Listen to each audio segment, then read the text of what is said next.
What's going on, everyone? Slow Wash here. Wanted to do a little deck breakdown for the Karn control deck that I have put up on Ether Hub.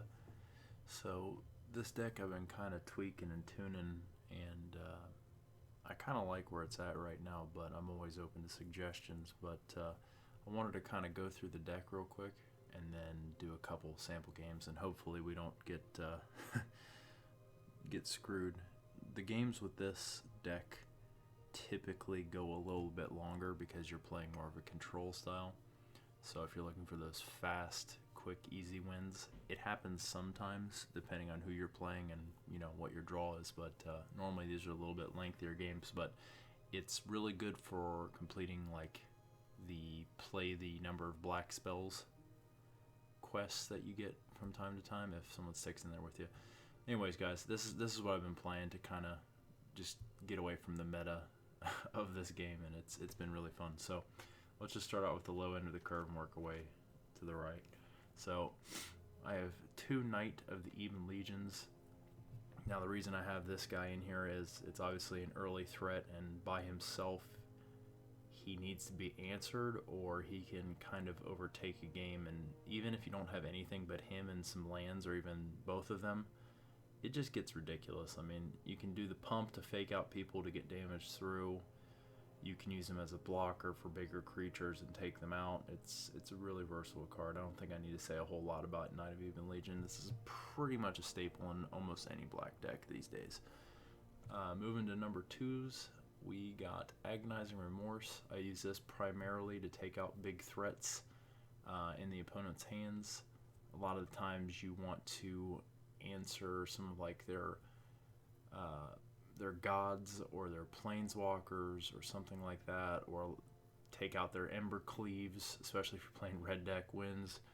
That's pretty much all you'll play all the time, so you can really mess up the curve of the opponent's hand with this card. And you can also remove things from the graveyard, which is another thing to keep in mind. So if you need some graveyard hate to remove an Uru or whatever, you can use this as well for 1 life. Just get it out of their graveyard so it can't reoccur, which is a really good utility card, so that's why it's here. Next we got Legion's End. I've just noticed that in this meta right now there are a lot of converted mana cost 2 or less creatures, and this pretty much answers all of them. And what's nice is if you do an Agonizing Remorse and then a Legion's End, and you know that they got duplicate creatures either in the graveyard or in their hand, and you target one of the ones that's on the battlefield, like Paradise Druid or something like that, you can just take all of them out. And this is, again, another form of graveyard hate because it removes them from the graveyard as well. So it kind of kills the ability for Urus and Croxas to come back because you're removing things from their graveyard. So there's nothing to escape off of. We got 4 times Murderous Rider. Obviously this card's ridiculous for the sheer ability of killing a creature or a planeswalker. Yeah, you lose 2 life, but then afterwards you get to get a 2/3 blocker slash lifelink guy, sorry, back on the battlefield. So a lot of utility there. I've been rocking Pharika's Libation. I don't know. I just made up a word there. So Pharika's Libation. This is amazing, actually. I've really enjoyed using this card. Black has never had enchantment removal until this card was printed, and 9 times out of 10 I'm using it for killing an enchantment. So Wilderness Reclamations, Fires of Invention, even like Thassa's and things like that count as an enchantment that are indestructible. If the opponent sacrifices it, it gets around all those clauses, so you can remove it from the battlefield pretty easily. And then this in conjunction with something like a Murderous Rider, if you have 6 mana, you can end up taking out 2 creatures. And this gets around Dream Trawler, so you're actually targeting the opponent, not the Dream Trawler itself. So you tell the opponent that they have to sacrifice a creature, and if you're lucky enough to only have the Dream Trawler on the board, you can wipe it with this, which is another amazing ability of this thing. So you can get rid of a lot of the pesky cards with this one. I got Cry of the Canarium because this is a very aggro meta, and a lot of the red deck wins cards are just these little 1/1s. And this card decimates a full board state of 1/1s, and it gets around, what's his name? Hardened in the Forge. I forget his name. Annex. Since all the creatures that don't die, they actually get exiled.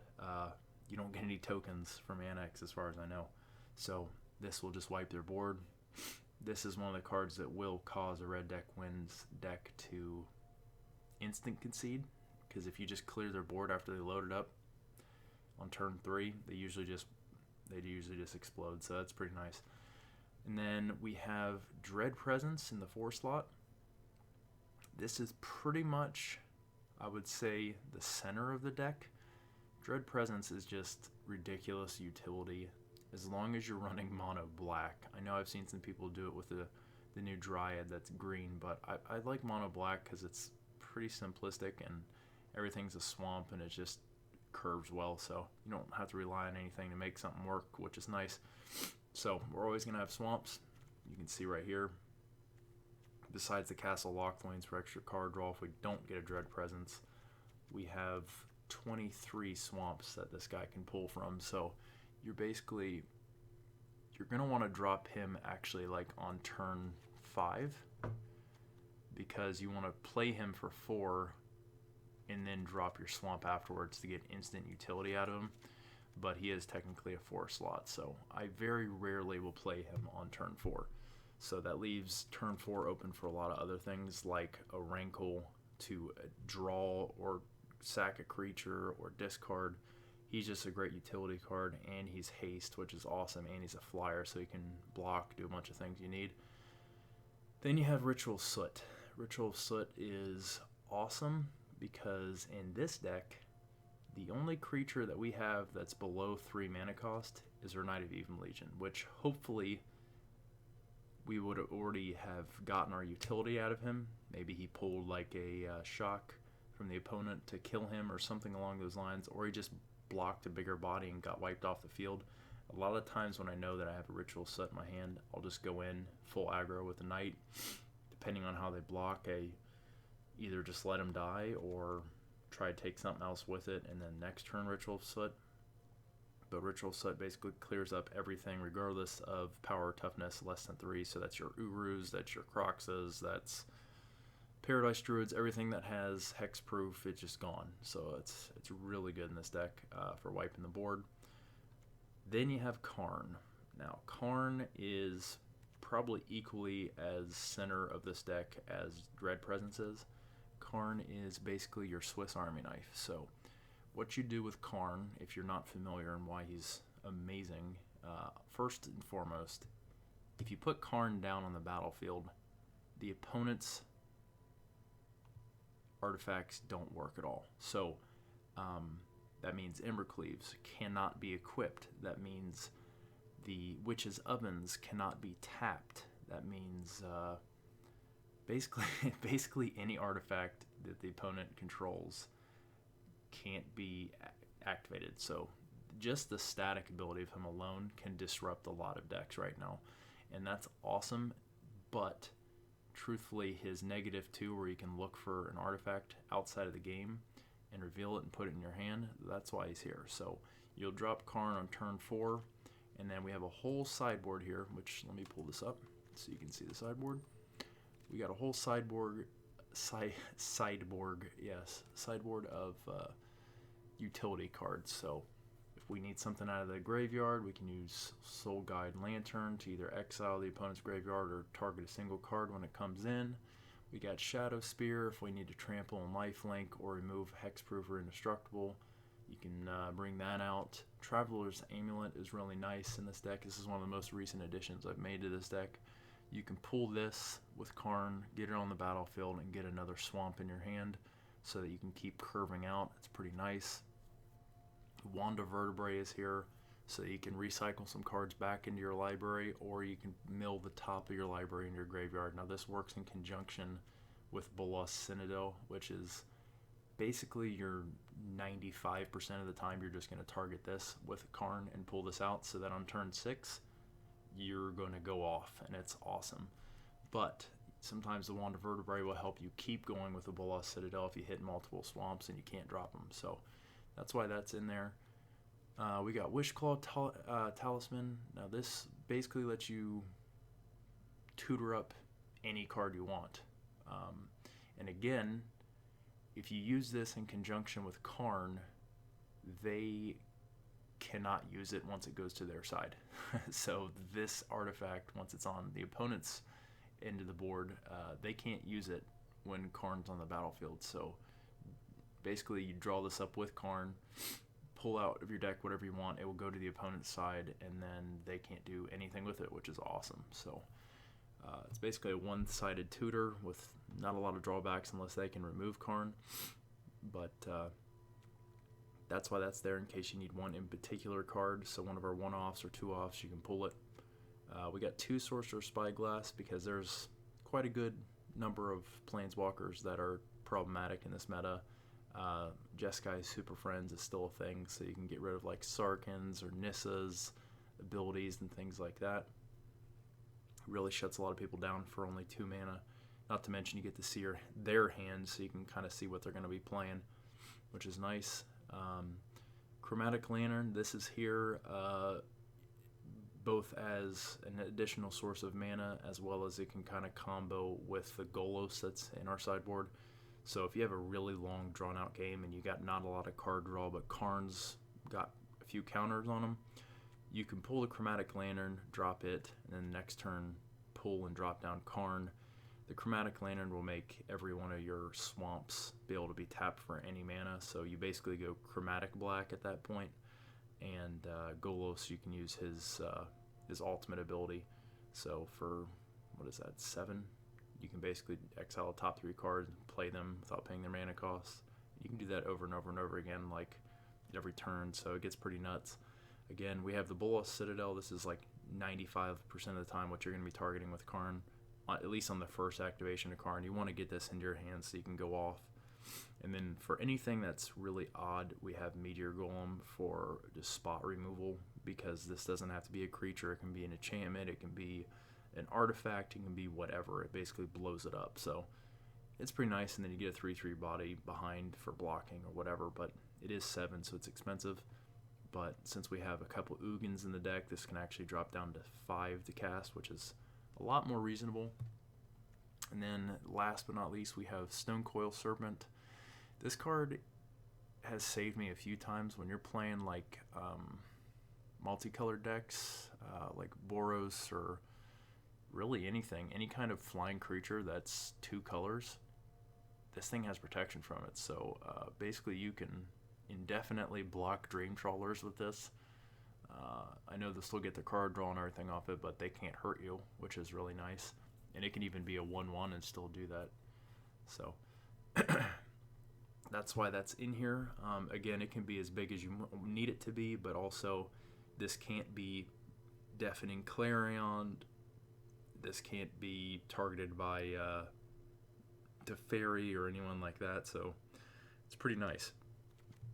Since it's got that protection for multicolor, that's why it's in here, just in case you're running against a multicolored deck. So that was why Karn is here. And then the other cool thing you can do with Karn, not a lot of people do this, is you can use the +1 to target an artifact to basically turn it into a creature. Now that can be used offensively if you have, if you already have the Bolas Citadel out. It is actually a 6 casting cost artifact. So when you use the +1 of Karn, it becomes power and toughness equal to the converted mana cost. So after I've gone off a little bit and answered the board state, and I'm not really worried about what's in the opponent's hand, a lot of times I'll +1 my Bolas Citadel, which is risky because it turns into a creature and it can be removed at that point. But it does swing in for 6, which is pretty big, especially late game. You can, take someone down pretty fast if you have any other creatures on the board and swing in with your Citadel. But what's not known about Karn, and I've just recently started doing this, which is a pretty fun answer for things, is you can actually target other people's artifacts, like what is it, the lucky clover. You can target someone else's lucky clover and turn it into a 2/2 creature, and then you could shoot it down with a murderous rider to kind of remove it, since we don't have any artifact removal necessarily. It's like a really funny way of removing the opponent's artifacts that normally we don't have an answer for. So it's kind of fun to do that. Actually, they don't see it coming ever, and it's nice because actually you could +1 the opponent's lucky clover. It'd be a 2/2 creature, and then you could drop like a Masker Girl and just clear the entire board, and it would kill the artifact too, which is really satisfying when that happens. It's because it might fill in the link of all the different toughnesses up the board, and you can just clear out everything with it. It's super satisfying. So that kind of segued right into our 5 slot. We got Masker Girl. This is great for token decks. This is great for red decks, really. Anything where this can chain multiple kills together and just clear the board. This is awesome. So between Masker Girl, Ritual Soot, and Cry of the Canarium, you have a lot of board control. At least all the answers that I know of that black has for board sweeps. And Masker Girl herself has Menace, so she can attack planeswalkers or get through to the opponent's face pretty easily, and it's nice. You usually have to answer her, so that's why she's in there. Then we're moving into the end of our curve, which is Liliana. Got 2 of her because she's just amazing. Her ultimate can win the game by itself, but ultimately you're just creating zombie tokens, and if they die, you get draws off of them. So she is a huge card engine. Not to mention she can sack 2 creatures regardless of what it is. So this is another way of getting rid of like Dream Trawlers or other things that are like hexproof, things like that. You can just make the player sacrifice 2 creatures so it doesn't target the creature itself, and they get rid of them. So that's really nice. And then next we have Ugin. Ugin's passive makes all of your artifacts cost 2 less, so that's really nice, especially when you got Ugin and Karn rocking together on the field. You can get a tutored up Sorcerer's Spyglass with Karn, and then it's free if you have Ugin on the board, so you can just knock down planeswalkers that way, make him irrelevant. But his +1 is basically card draw and blockers and damage. It's amazing just for +1. It's just so good.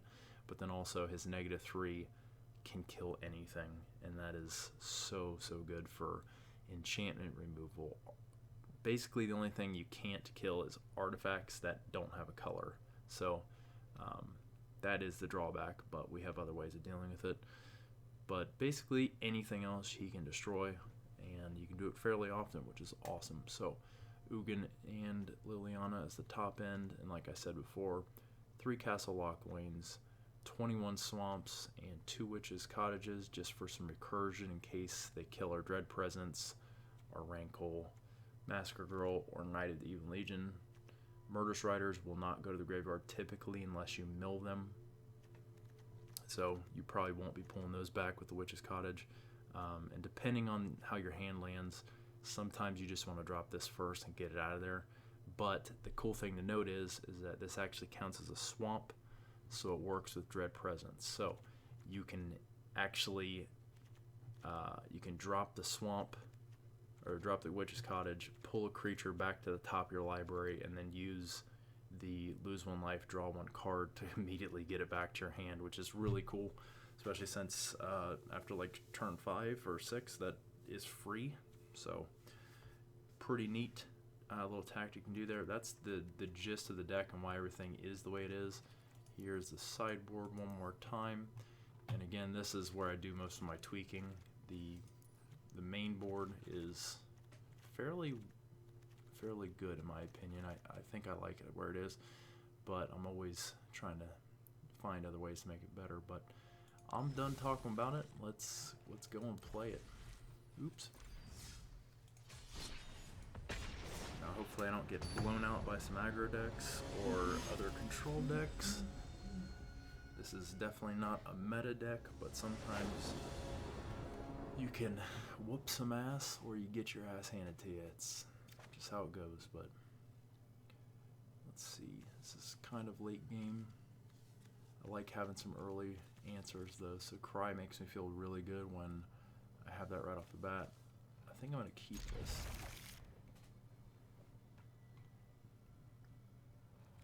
And I'm not going to drop the Witch's Cottage just yet because I want to try and get the Knight out first.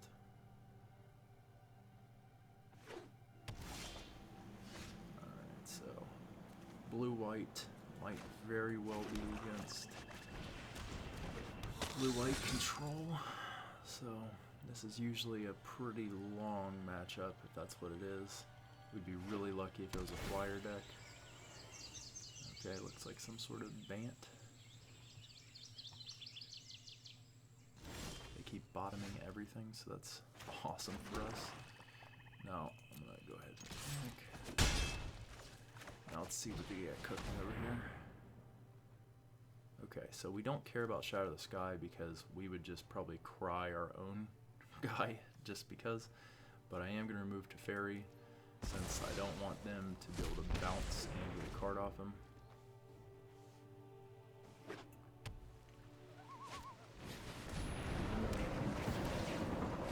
Of course, that wasn't in their hand 1 second ago when I used it.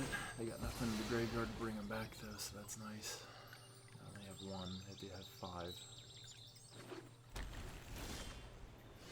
Okay, so I think what I'm going to do here is I'm actually going to just start getting really aggressive. I'm going to pump him. Get some good damage in. Make him grow. That'll probably cause them to shatter. I would think. I guess they don't feel that way. Alright.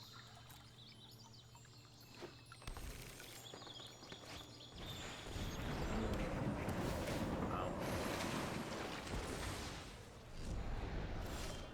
If I could draw my Karn, that would be amazing. Okay. Go ahead and attack with both. I am going to make them discard.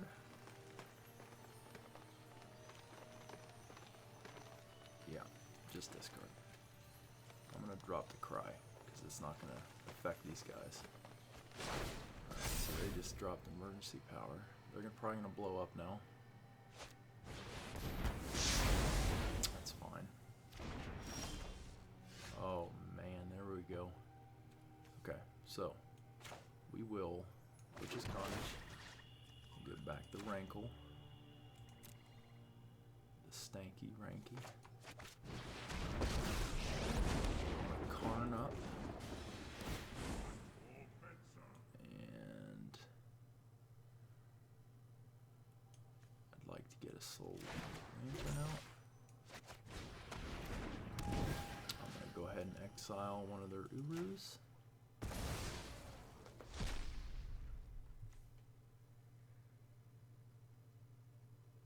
And I'm going to go ahead and sacrifice it to get rid of their other Uru. Now they're pretty much screwed. I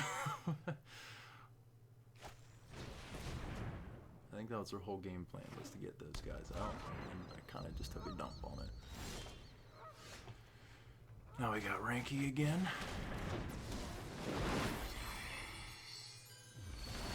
Let's go next. I'm going to draw because I really need another land. There we go. No, I think I'm going to leave it down. Okay, so now we are going to go. We're going to go Citadel.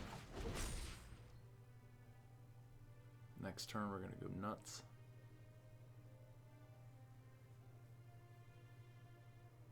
Or we'll drop Ugin and answer whatever they put down here.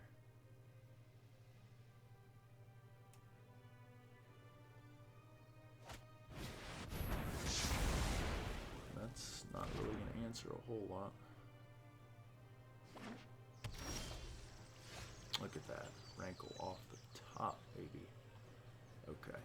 Let's drop the Citadel. We got plenty of life. Not liking seeing 2 lands in a row. That blows. Okay, I'm not going to target anything. Just going to pump him up. That was about the best case scenario for this guy as humanly possible.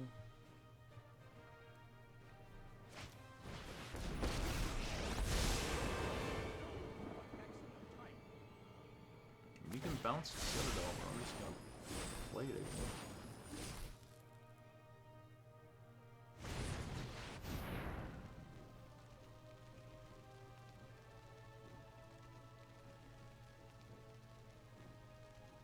Unless they're going to get like Grafdigger's Cage or something like that. Ooh, an Elspeth. Huh. Okay. Alright, well, I'm still going to do it. Ooh, yeah.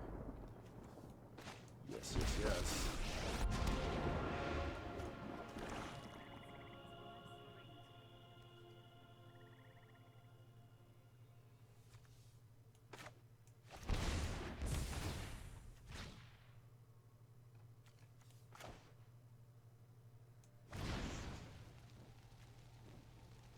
I'm gonna play it as a life point.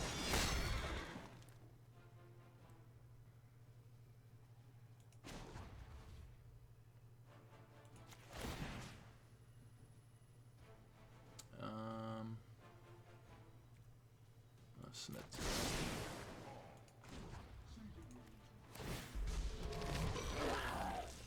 Rise and shine.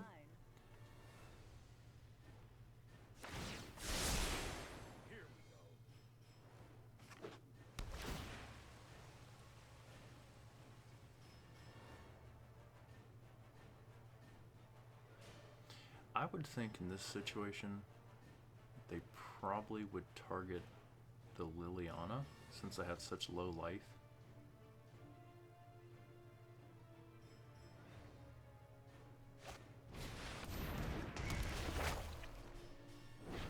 Yeah.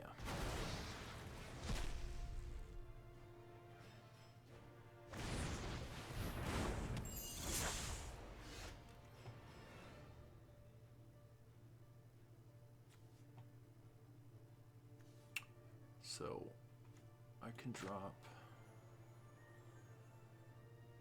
this. Okay, so I think we got just enough. Yeah. Actually, he can't block. So I think what I'm gonna do is I'm gonna go ahead and drop Ugin. And I will destroy this. And then I will go ahead and destroy this.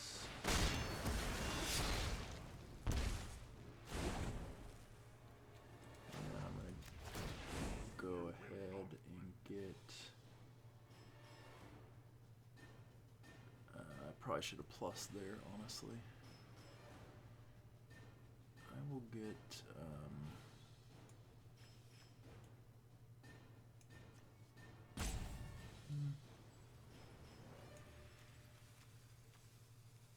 I guess I'll get Golos.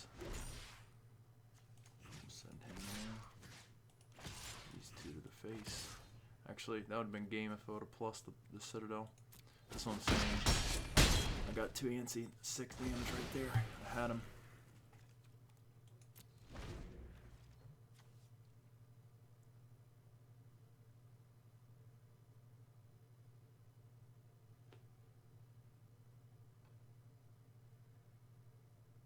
Let's say he has another shatter. I don't know how he would do this.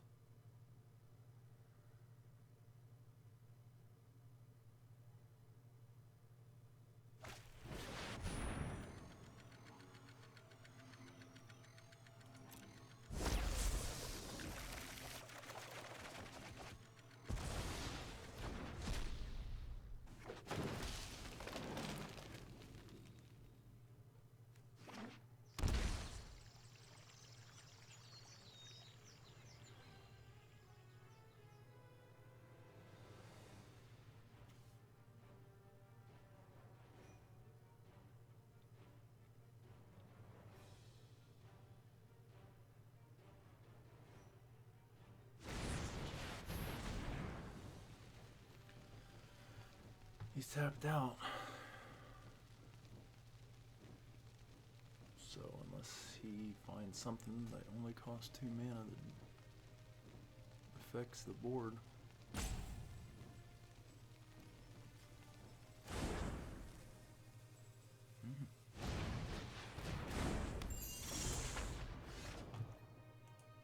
Does he have open mana?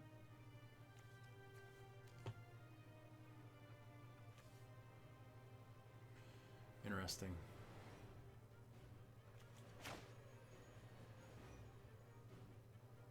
I don't think. Yeah, I was gonna say I don't think he can win. Just Murderous Rider that take 2, attack him with just the Massacre Girl, and we win. Okay, so that's game 1. Again, as I said, sometimes the games run long. There's a lot of thinking, but it's kind of fun to maneuver your way around different decks with this. He shouldn't even have got that emergency power off.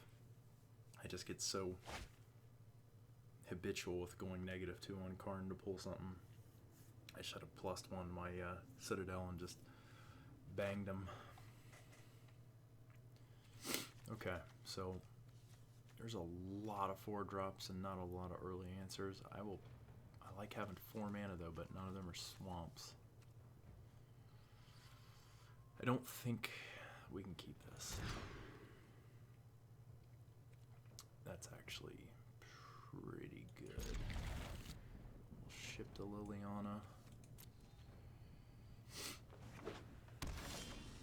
Nope, got her back. There we go.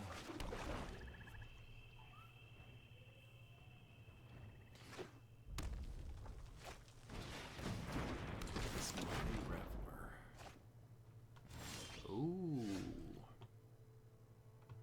Okay. So this is a Reanimator deck. Grixis Reanimator.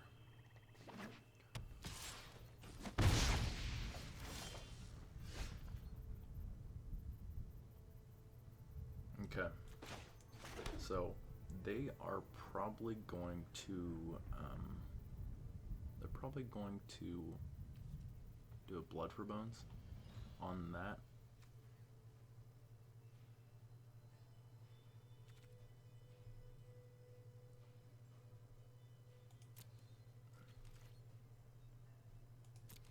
So I will keep up Farika's Libation and Murderous Rider.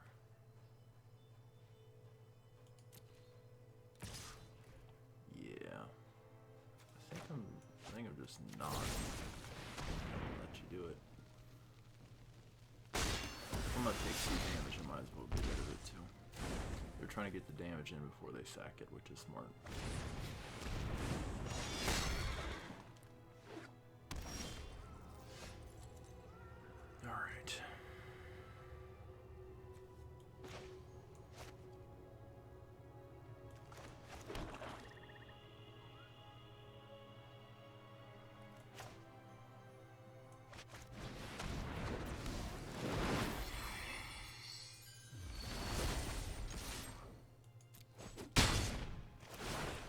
So, I don't necessarily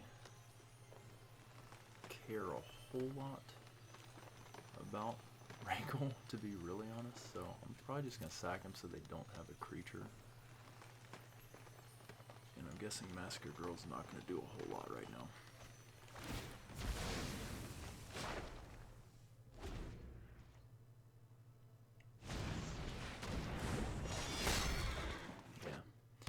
They're trying to blood for bones right now, so that's why they're trying so hard to keep a creature alive. I'm gonna pause on their upkeep.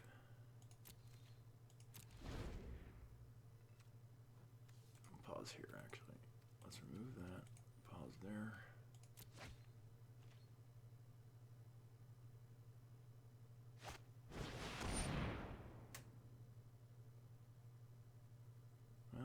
That sucks.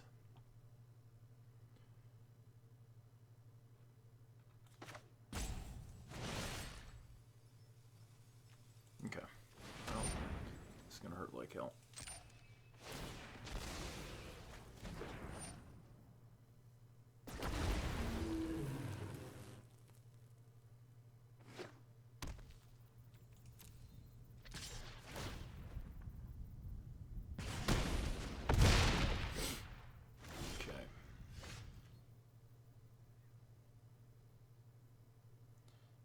We didn't draw lands, so I think we lose.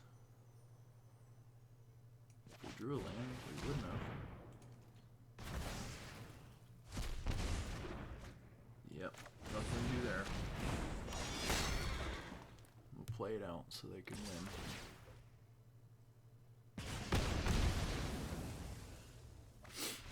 If we would have had the land, we could have played either one of these, got rid of that, and basically stabilized. If I had that Agonizing Remorse one turn earlier, I could have gotten that out of the graveyard, and their whole game plan would have been shit on, which is just how this game goes, man. One turn too late.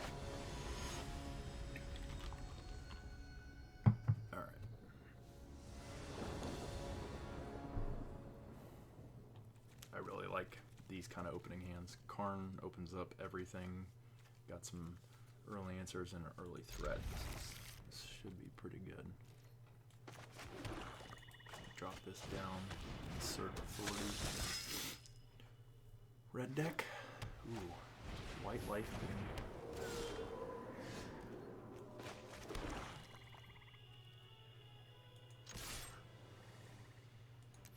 Yeah. I'm not going to attack, because they're just getting it right back. There's no point. Oh, man. Please load up the board. Oh, yes. Alright, so this is what I will do. I will go in for the attack. They probably will let it go through, which is awesome. Now we sweep. That's a 3-for-1.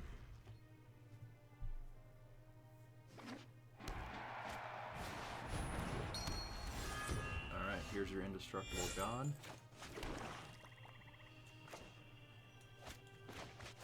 Let's go ahead and get Karn down. -2. We got 1, 2, 3, 4 lands. It's probably smart to get an Amulet now.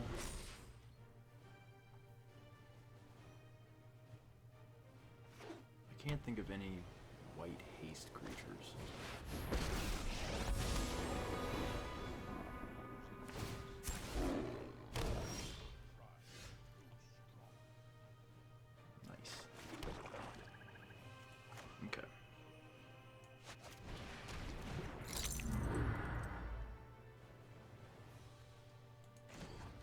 Let's go ahead and get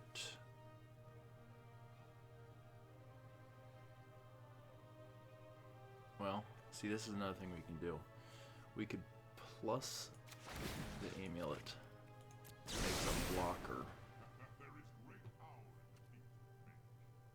and go next, because now if he pumps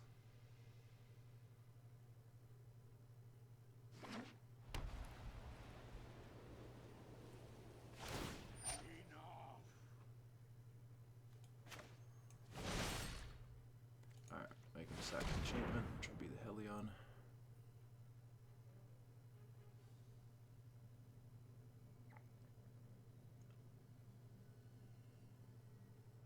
You gonna tap out to give him lifelink? I'm cool with that.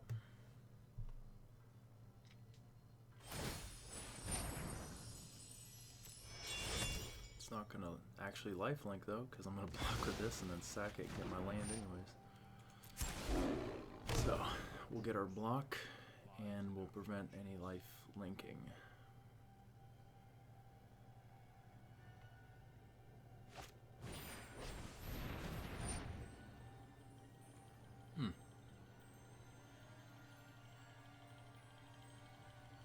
That's cool.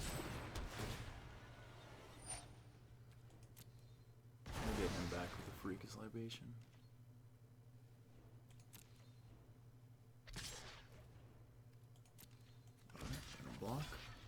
Block. Now we'll go ahead and sack it. We will get our Swampy. And yeah. We'll drop Liliana. We'll go ahead and blow these two guys clear out. Then we're gonna Freakus Libration, the Conclave, get back Karn, who will then have full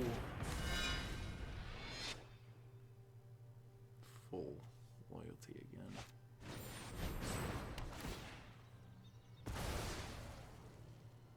Yeah, either or. Okay, so I'm gonna make them sacrifice an enchantment. They'll give me back Karn.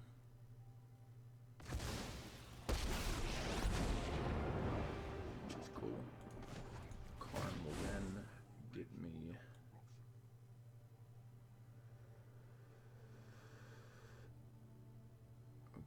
a, how many do I have?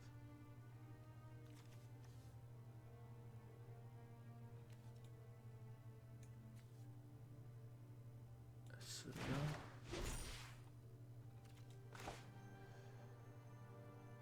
Throw him out there.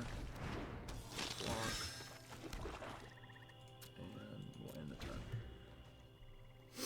Because then if he tries to come at me with Daxos, I'll pump, kill Daxos.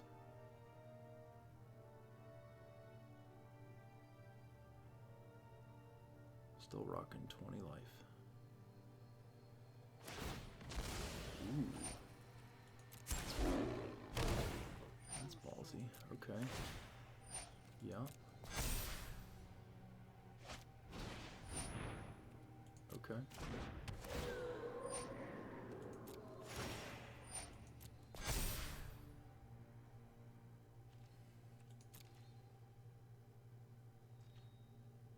No? Okay. Alright, so don't drop your land whenever you get a Bolas Citadel on the turn you drop it. Because you gotta drop it, and if you pull a land off the top, then you will be stuck immediately.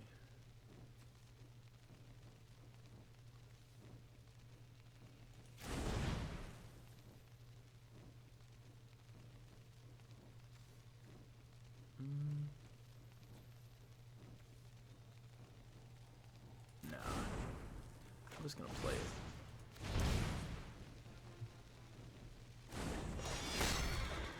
Okay. Not feeling that. Okay, so let's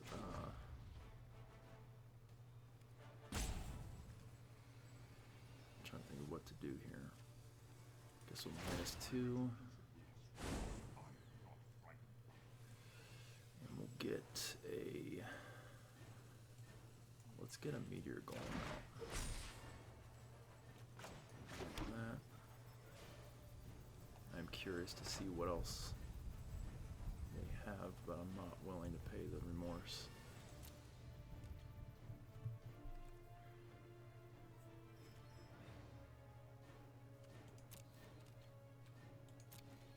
So Knight will chump. Actually, I should probably chump with the Murderous Rider to gain some life back for more Bolas. I hope they go for Karn. I just won't block them. I already got my utility out of them.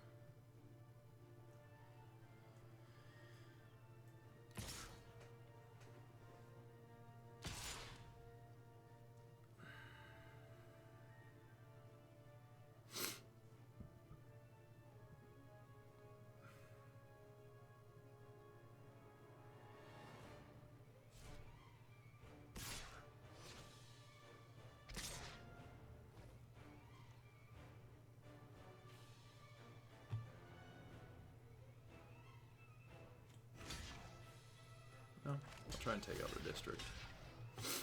If they sack their thing here, then that's cool too.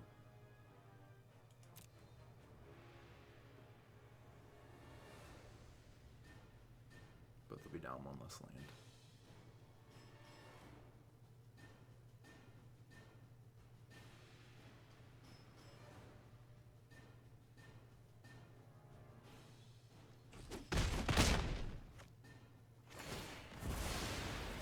Gain some life back. Alright, here we go. Let's go ahead and go up Oh, never mind. Alright. Another one in. What do we get? Ooh, never had that card before. It's pretty sweet art. Okay, one last game. This will be it.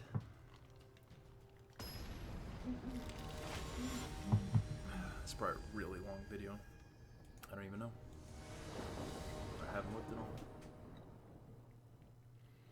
2 Nights and a Cry. That just spells... Okay, so the trick here would be to pump these so that they get above the cry limit and then clear it. I guess I'll roll with it. 4 lands off the top is pretty hard to beat. To blow this out, then so be it.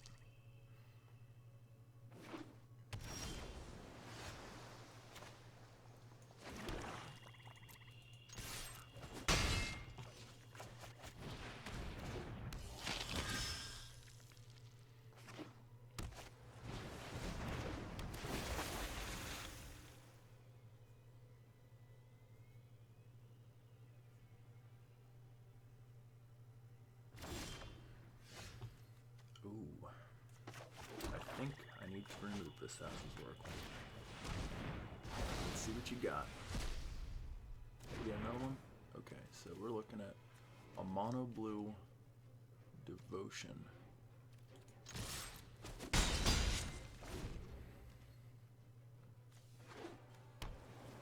So what do they do next?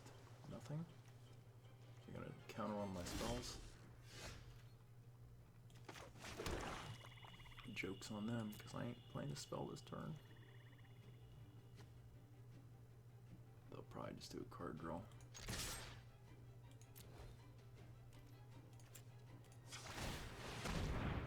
Alright, so this will get my guys above.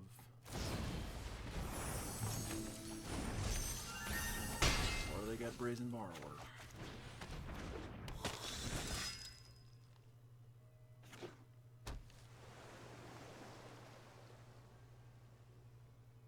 Tap out for the next Lotus.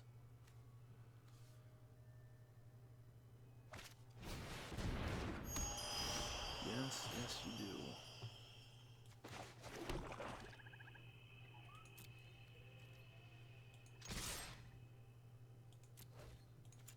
Going in.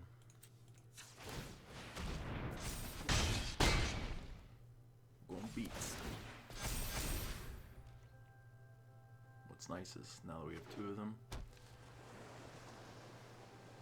he's waiting for me to play a spell so he can Ashiok's Erasure me, but now that I used Legion's End and I see it, I'll play around it.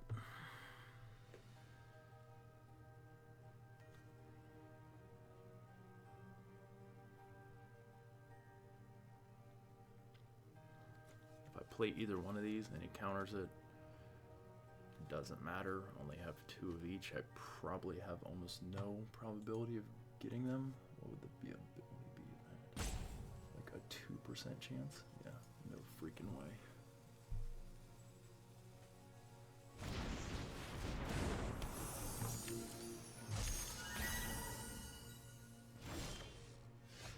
Ooh. Alright, so I am going to attack with both. See how he blocks.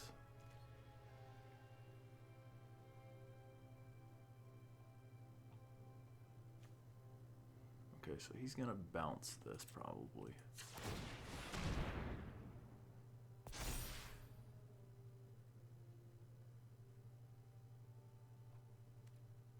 That's good.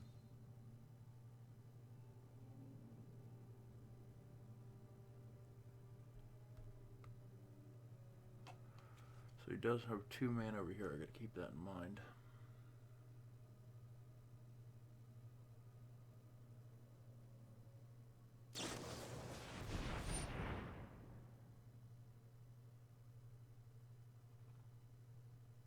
What is the point of that?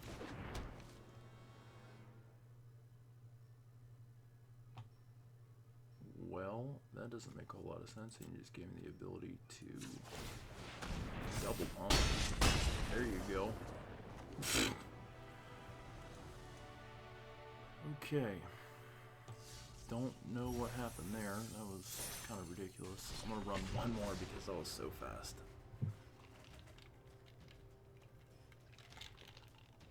I had to play the aggro deck that game.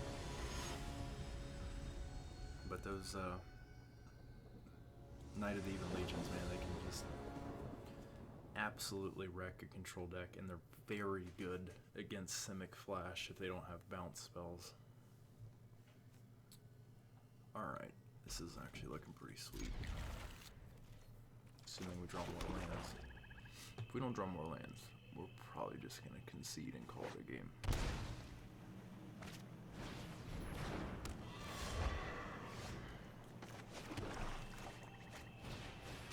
What you got cooking?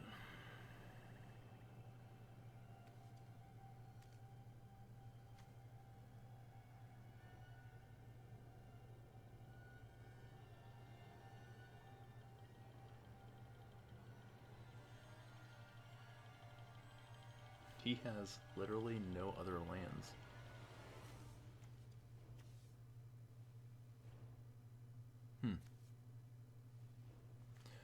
Well, I'm gonna take the Tomic since the Cry doesn't affect it. Everything else can get crushed by the Cry.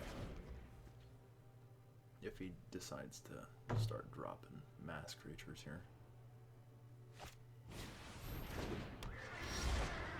There we go.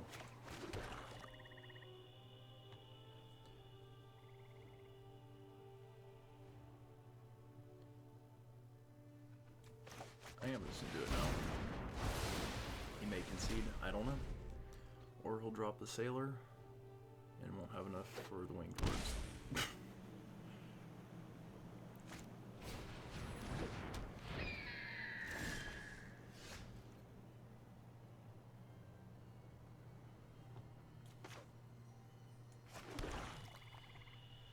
Well, until he figures that out, I'm gonna go ahead and Karn up. I'm gonna try and grab his Sailor with the Ritual of Soot, so that's my goal.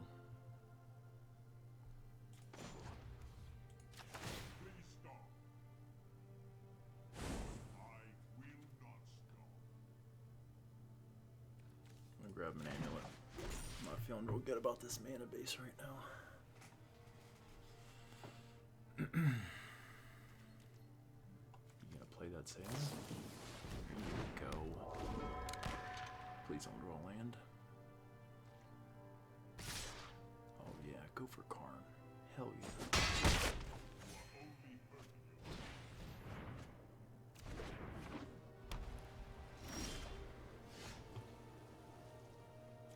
Very nice. Alright, so I dropped that because Dread Presence will not proc off a castle. Let's blow those bad boys out of the water. Go ahead and +1 here for 0. Drop an Amulet. Now if he gets another little baby creature to fly, we'll drop the Dread Presence and bring in a swamp, ping it down. No, we did not. Okay. In that case, I think what I'm going to do is I will play Dread Presence. And I will +1 Traveler's Amulet. This is an easy target to turn into a creature because if they target it, you can just sack it and still get the main ability out of it. I'm gonna go ahead and attack with it. Oh yeah.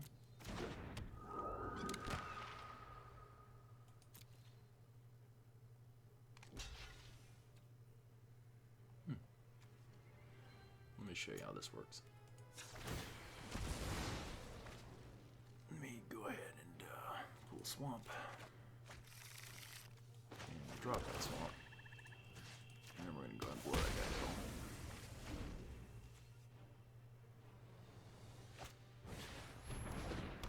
the Sky Tether.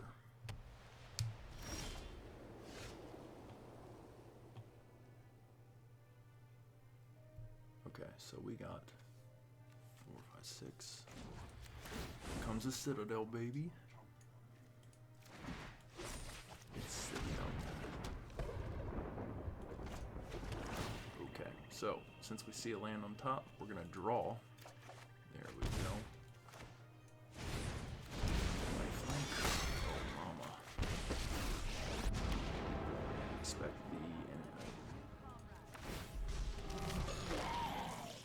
Alright, we'll keep going. Look again. That's cool. That's a hell of a swing in the game.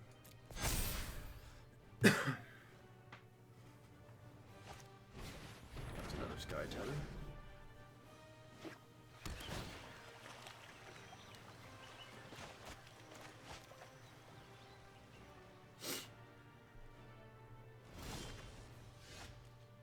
Ooh. Okay, let's see what we draw.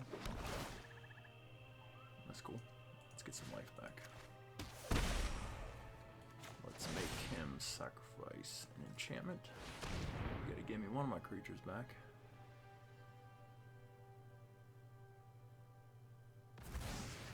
Drift Presence it is. Okay. We will +1 the Citadel. Get a big beefy boy out there.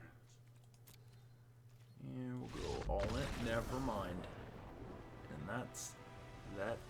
that is basically how you want it to go right there. Well, guys, I hope you enjoyed. Oh shit, Calyx, nice. That's the first one I've ever seen of him. Maybe we'll dick around with him a little bit. Anyways, guys, that's my Karn control deck. I think we just went 3-1 with it. I know those games are long as hell. I think it was 3-1, maybe it was 4-1. But anyways, guys, I hope you enjoy. If you have any suggestions for the deck, things maybe I'm overlooking or whatever, or other decks you might want to see, I'm playing quite a bit of Magic Arena, so if this is something you like, let me know. Until then, I'll see you guys next time. Peace.